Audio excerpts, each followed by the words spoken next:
To earn $1,000 a month from dividends, the first constraint is not finding the perfect stock. It is having enough capital.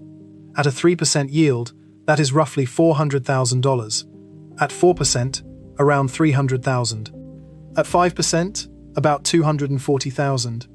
The formula is clean. Annual income target divided by dividend yield equals capital required. And the moment you see that formula, one number becomes very tempting. The highest yield.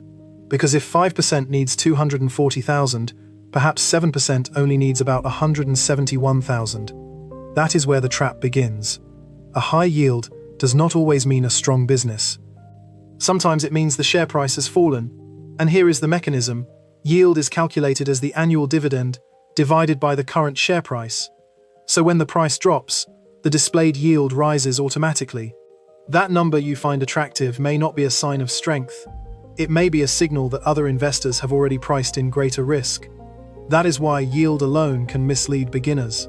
The question is never just, how much does it pay? The question is, why does it pay that much? Now, the second thing many beginners misunderstand. A dividend is not free money. When a company earns profits, it can reinvest them, pay down debt, buy back shares, or return some of that value directly to shareholders. A dividend is simply one form of that return. And when the company pays it, the cash leaves the business. On the ex-dividend date, the share begins trading without the right to the next payment. All else being equal, that reduces its value by roughly the dividend amount. Markets are noisy, so the real-world price movement is rarely perfectly clean. But the underlying logic holds. The money does not appear from nothing. It changes form. This is why the real measure is not yield. It is total return. Price change plus income combined. A stock can pay a generous dividend and still produce a loss if its price erodes. Another stock may pay nothing today and deliver a higher total return over a decade. If you focus only on what the stock pays out, you may miss what the investment is actually building. And dividends carry one more risk that the formula does not show you. They can be cut, they can be reduced, they can stop entirely. Common stock dividends are generally not guaranteed from one period to the next. A dividend is not a bond coupon. It is a recurring business decision made under changing conditions. Here is another part many beginners discover too late. The dividend you see is not always the dividend you keep. Taxes vary by country, account type, and the location of the company or fund making the payment. Withholding taxes may apply in some markets and not others. Currency conversion fees can reduce what reaches you. Exchange rate movements can raise or lower its value in your home currency.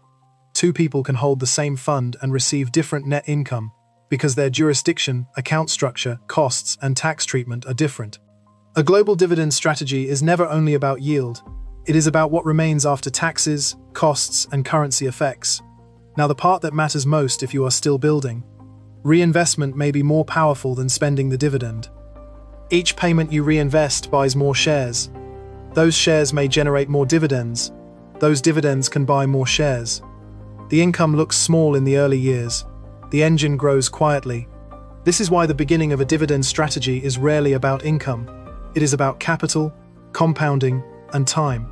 For many beginners, the strongest starting point may not be a search for the highest yielding stock. It may be a broad, low-cost, diversified fund that holds many companies and reduces the damage any single dividend cut can cause.